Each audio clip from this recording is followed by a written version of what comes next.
Hello dear student, today we discuss about development of SSI small scale industry.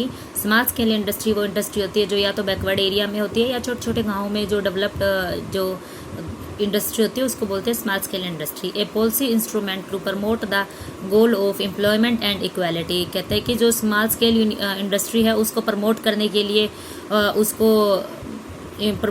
के लिए या उसमें employment equality देने के लिए गवर्नमेंट ने अनेक तरीके की पॉलिसी बनाई. उस पॉलिसी के बारे में आज हम डिस्कस करेंगे. फर्स्ट है growth and large scale industry like iron, steel, transport and communications to generate infrastructure facilities. ये कह रहे हैं कि जो लार्ज स्केल की इंडस्ट्री है उन्होंने स्टील इंडस्ट्री होगी, ट्रांसपोर्ट होगी, आयरन होगी, इन्होंने लार्ज स्केल पर इंफ्रास्ट्रक्चर फैसिलिटीज को प्रोवाइड किया है. Growth of small scale industry to generate employment. कहते हैं कि बड़ी जो है इन्होंने हमें सोशल इंफ्रास्ट्रक्चर में हेल्प किया, लेकिन जो छोटी इंडस्ट्री है स्मॉल स्केल इंडस्ट्री इन्होंने एम्प्लॉयमेंट अपॉर्चुनिटी में हमें सोशल जस्टिस दिया है, मान्यता दी है, समानता दी है सामाजिक तौर पर. जो छोटी इंडस्ट्री है ना यही गांव में होती है और यही गांव के लोगों को रोजगार देती है. इन्हीं रोजगार को लेके गांव के लोग ऊपर तक जाते हैं, फिर उनको एजुकेशन मिलती है, उनका लिविंग स्टैंडर्ड इंक्रीज होता है, वो शहरों की तरफ मूव करते हैं. तो जो करवे की कमेटी है वो रिलेट करती है स्मॉल स्केल इंडस्ट्री से. थ्री टिपिकल कैरेक्टरिस्टिक्स हैं हमारी स्मॉल स्केल इंडस्ट्री की. फर्स्ट है ये लेबर इंटेंसिव होती है. लेबर इंटेंसिव का मतलब बहुत प्रचुर मात्रा में जो चीज़ पाई जाती है. देखो अब हमारा इंडिया है वो लेबर इंटेंसिव कंट्री है क्योंकि यहाँ पे लेबर बहुत ज़्यादा है, तो इसीलिए हमें वही उद्योग धंधे हम चलाते हैं जहाँ लेबर ज़्यादा से ज़्यादा यूज हो उसके. अब कई देश ऐसे हैं जो कैपिटल इंटेंसिव है, जहाँ पे पैसा बहुत ज़्यादा, लेबर नहीं है, वो लोग मशीनों से काम करवाते हैं, वो कैपिटल इंटेंसिव टेक्निक्स का यूज़ करते हैं. लेकिन इंडिया लेबर इंटेंसिव टेक्निक्स का यूज़ करेगी, इसलिए स्मॉल स्केल इंडस्ट्री यहाँ पे बहुत ज़्यादा इफेक्टिव है क्योंकि यहाँ पे लेबर, वहाँ पे सबसे ज़्यादा एम्प्लॉयमेंट लेबर को इन्हीं इंडस्ट्री में मिलता है, जिससे लोगों को कैपिटल की प्रॉब्लम नहीं आती और लेबर सरप्लस रहता है ऐसी टेक्निक्स में. उसके बाद है जो स्मॉल स्केल इंडस्ट्री है shows location flexibility and it there for equality oriented referring to inter regional equality.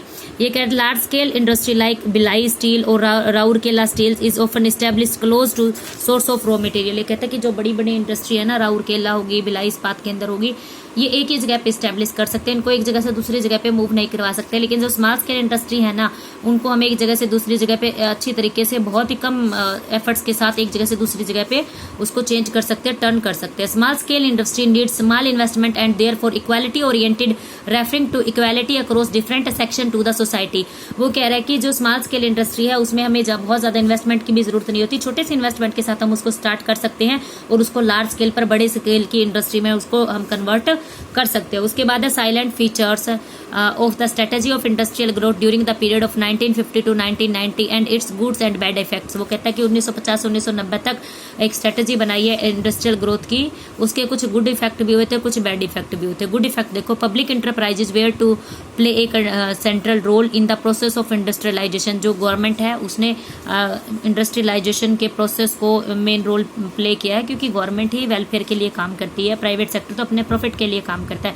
Private sector ने भी रोल प्ले किया और सेकेंडरी रोल प्ले किया है. क्यों? क्योंकि ये लिमिटेड अपना क्या करता है, अपना प्रॉफिट के लिए काम करता है. उसके बाद process of industrialisation focused on important substitutions implying that the production of such goods was to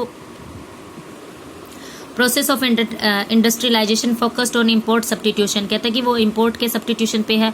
हमारा जो इंडस्ट्री है इसको डेवलप करने का मेन फोकस ये है कि हम आयात कम से कम करें, आयात कम से कम करें, इम्पोर्ट कम से कम करें, हमारे देश में ही उन चीज़ों का प्रोडक्शन करके उनको अपने ही देश में बना के सब्स्टिट्यूट्स कर लिया जाए. जो प्रोडक्शन है उसको हम अपने ही देश में प्रोडक्ट करके अपने ही देश में उनको यूज़ करें, उनको हम दूसरे देश में नहीं लेके जाएं. इसीलिए जो हैवी ड्यूटी ऑन इम्पोर्ट्स है रखी जाती है. हैवी ड्यूटी ऑफ इम्पोर्ट्स का मतलब आयात अगर हम करते हैं तो उनकी कीमत बढ़ा दी जाती है, जिसकी वजह से हम आयात कम करेंगे. अगर वही चीज़ हम दूसरे देश से लेके आते, मान लो कोई भी चीज़ का एग्जाम्पल, एक मशीन लगा लो, अगर उसकी इम्पोर्ट कम, आयात की कॉस्ट कम होगी तो उसको हम दूसरे देश से ले आएंगे. लेकिन अगर उसको लाने के लिए आयात इम्पोर्ट टैक्स बढ़ा दे, इम्पोर्ट ड्यूटी बढ़ा दे, वो चीज़ 500-700 रुपये की विदेश से पड़ती है एक मशीन, और वही मशीन अगर इंडिया में 500 रुपये की मिल रही है तो कोई भी चीज़ लोग उसको बाहर से परचेज नहीं करेंगे. इसलिए हमारी गवर्नमेंट अपनी इंडस्ट्री को डेवलप करने के लिए इम्पोर्ट ड्यूटी को हैवी रखती है. Fixation of import quota, quota को भी फिक्स कर देती है कि आप इतने ही अमाउंट में इतनी चीज़ें मंगवा सकते हो, इस पर इतना ही टैक्स लगेगा, जिसकी वजह से लोग ज़्यादा से ज़्यादा चीज़ें बाहर से नहीं मंगवा सकते और वो अपने ही देश में प्रोडक्शन करके उन चीज़ों की भरपाई है या पूर्ति है वो करना चाहते हैं। इंफ्रास्ट्रक्चर बेस्ड द कंट्री, कहता है कि जो जैसे बिल्डिंग बनाना, कुछ और बनाना, ऐसी इंडस्ट्री को डेवलप करना जो ज़्यादा से ज़्यादा बिल्डिंग वगैरह बनाते हैं, कि ट्रांसपोर्ट फैसिलिटीज़ प्रोवाइड करते हैं, कम्युनिकेशन फैसिलिटीज़ प्रोवाइड करते हैं, ऐसी इंडस्ट्री को डेवलप करना है जो लार्ज स्केल पर हमारी कंट्री में इंफ्रास्ट्रक्चर प्रोवाइड कर। स्केल इंडस्ट्री को डेवलप करना है क्योंकि स्मॉल स्केल इंडस्ट्री है वो एम्प्लॉयमेंट इक्वालिटी प्रोवाइड करती है हमारी कंट्री में। गुड इफेक्ट इससे के यही है कि सबसे पहले तो हमने इन्वेस्टमेंट को भी पुश किया, जिसकी वजह से बहुत अच्छा इफेक्ट दिखने को मिला। हमारी कंट्री अंडर डेवलप्ड कंट्री थी जो अब आगे बढ़कर डेवलपिंग कंट्री की रेस में आ गई है। ऐसा ही चलता रहा तो कुछ सालों के बाद हमारी कंट्री डेवलप्ड कंट्री बन जाएगी। डाइवर्सिफिकेशन ऑफ द इंडस्ट्री हुआ है। इसमें क्या हुआ है कि हमारी जो इंडस्ट्री है उसको 3 सेक्टर में अलग अलग बांट दिया गया है। जो कोर सेक्टर की इंडस्ट्री है वो बहुत ज़्यादा काम कर रही है। सोशल इंफ्रास्ट्रक्चर की तरीके से ट्रांसपोर्ट सिस्टम इतना डेवलप हुआ है कि हर जगह पे अब बहुत आसानी से जाया जा सकता है। ट्रांसपोर्ट सिस्टम बहुत फास्ट हो गया है, रोड सड़कें बहुत अच्छे से बनी हुई हैं अब।